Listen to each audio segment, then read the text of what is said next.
Universidad de los Andes, Núcleo Universitario Dr. Pedro Rincón Gutiérrez, Programa de Doctorado en Pedagogía, Quinta Corte, Espacio Académico Saber y Cultura Pedagógica, orientado por la doctora Gemima Duarte. Mi nombre es Leonardo Caraballo.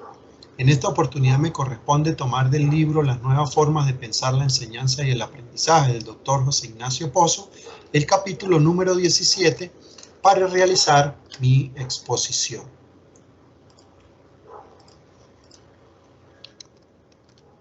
En el contenido de este capítulo y a través de esta exposición se presentan las concepciones implícitas de profesores y alumnos acerca del aprendizaje y la enseñanza como factores claves de los cambios educativos requeridos para promover formas de aprender acordes con las nuevas demandas que plantea la participación en la emergente sociedad del conocimiento.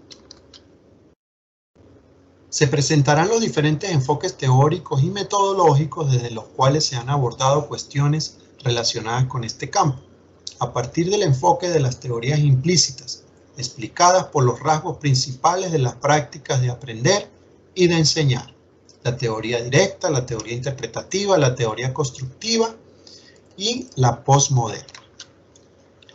Esta presentación estará estructurada en tres principales apartados. En primer lugar, la forma y los límites con los que se han obtenido resultados de las investigaciones que apoyan las perspectivas de las teorías implícitas. En segundo lugar, un proceso de repaso de las teorías implícitas vistas desde tres dimensiones de interiorización, complejidad y dinamización para entender un proceso secuencial entre estas teorías. Y en un tercer y último apartado, a manera de conclusión, visualizaremos los procesos de cambio representacional de las teorías implícitas desde la óptica de la explicitación, la reestructuración y la integración jerárquica.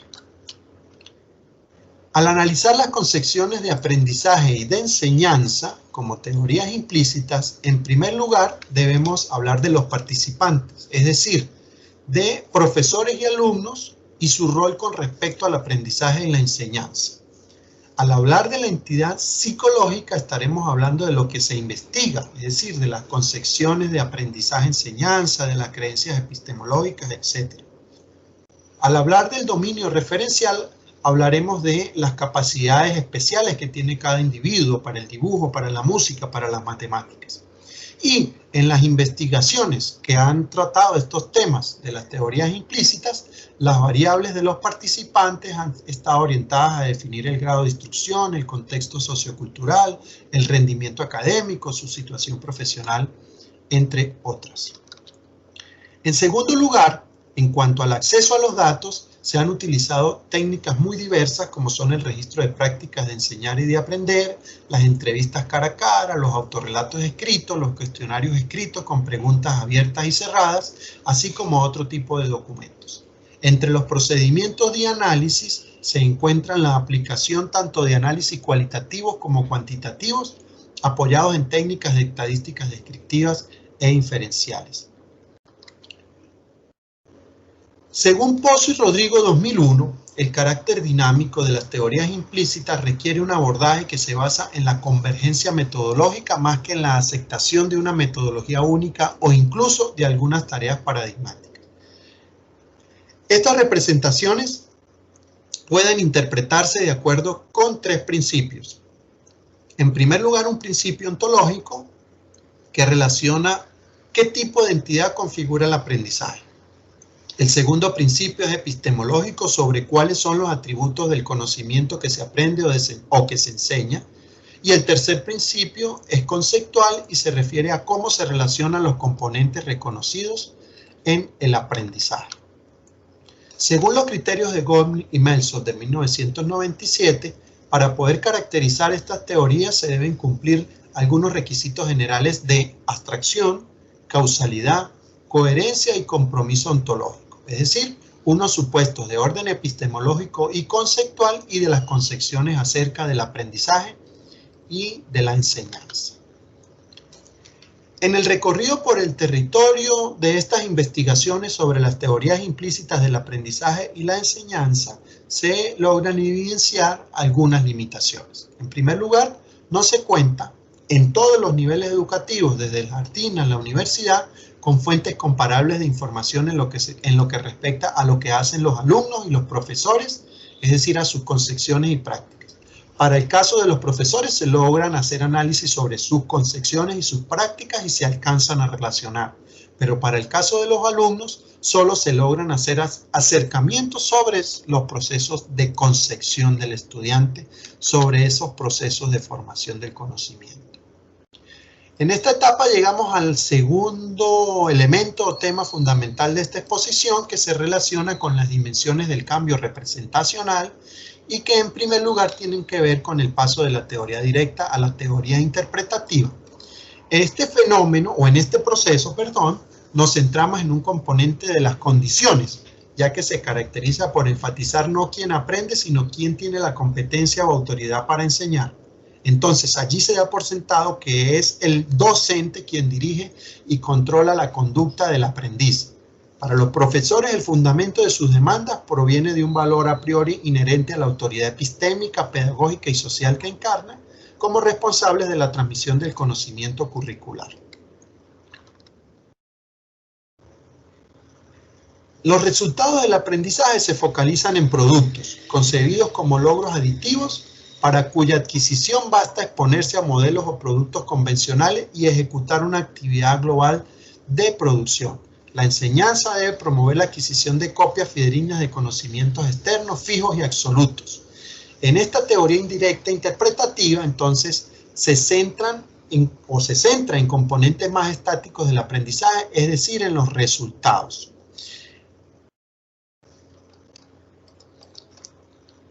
En segundo lugar, hablamos de la teoría interpretativa a la teoría constructiva, que supone un cambio representacional radical.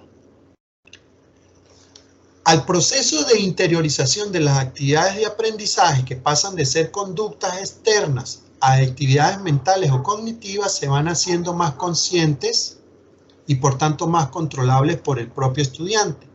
Entonces, en algunos contextos de enseñanza formal en nuestras sociedades se produce con una cierta facilidad, generalidad, esa apropiación de la responsabilidad de aprender por parte del propio estudiante.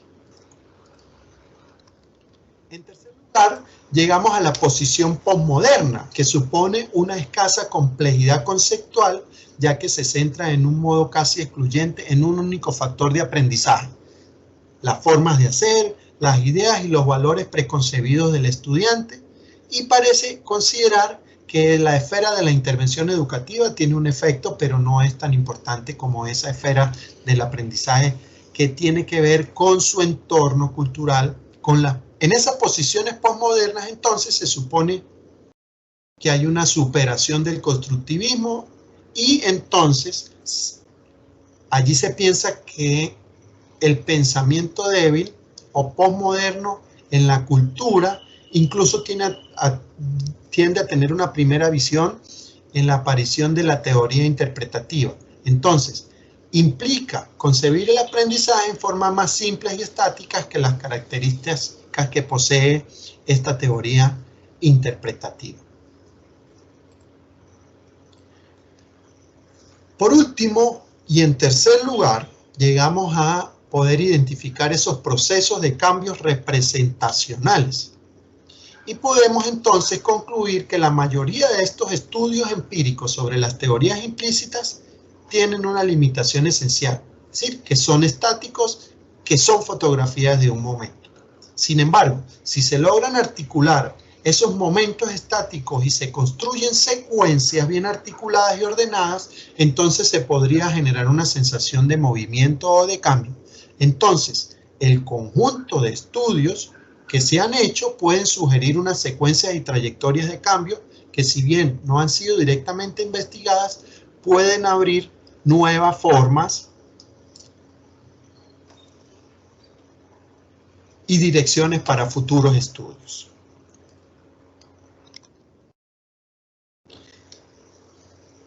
La transición de una concepción directa del aprendizaje a una teoría interpretativa supone el cambio a través de una dimensión de interiorización de la gestión del aprendizaje en un doble sentido. En primer lugar, el paso de focalizarse en los cambios extremos observables a los cambios internos representacionales. En segundo lugar, el paso de una gestión externa del aprendizaje realizada por otros a una gestión interna en la que el propio estudiante debe asumir la gestión de sus propios procesos de aprendizaje. La transición desde una teoría directa del aprendizaje hacia una teoría interpretativa hace necesaria una mayor profundización en la dimensión de interiorización a través de la explicitación de los supuestos que están en esta teoría, así como la integración jerárquica de los diferentes componentes identificados en el aprendizaje, que darán lugar a unas estructuras de complejidad más avanzada, que requieren unos procesos y representaciones por parte del estudiante, no solo como mediadores para el acceso al conocimiento, sino para la creación de un conocimiento más válido. A medida que se va generando ese proceso de interiorización por parte del estudiante, primero en un proceso de mediación y luego como un objetivo, entonces se van a producir cambios en una dimensión de dinamización de los componentes que constituyen el modelo de aprendizaje, que terminarían implicando una revisión de los supuestos desde los que se interpreta el aprendizaje, o si se prefiere de otra manera, de la naturaleza de las entidades desde las que se les explica o desde las que se logra explicar estos procesos de construcción del aprendizaje. La complejidad creciente de estas concepciones sobre el aprendizaje se relaciona con otra de las dimensiones a través de las cuales parecen evolucionar las teorías que aquí hemos analizado a medida que hemos ido avanzando. Las teorías implícitas directas parecen asumir una causalidad simple y lineal que conduce de las condiciones a los resultados del aprendizaje. A diferencia de la teoría directa, a diferencia del paso de la teoría indirecta a la interpretativa, debemos asumir una concepción constructivista del aprendizaje que requiere un verdadero cambio representacional, mientras que la transición de la concepción directa a la interpretativa requiere muchos pasos de distinta magnitud y de dificultad. En resumen, hemos visto en esta presentación de este capítulo 17 cómo se analizan esos procesos epistemológicos, ontológicos y conceptuales para poder definir desde la metodología y desde los procesos estáticos que logran identificar estas teorías, cómo podemos llegar a poder construir una secuencia o trayectoria de lo que significan esos cambios o procesos de cambio representacional. Mi nombre, Leonardo Javier Caraballo, estudiante de la asignatura Saber y Cultura Pedagógica, orientado por la doctora Jemima Duarte, que forma parte del programa de doctorado en Pedagogía de la Universidad de los Andes.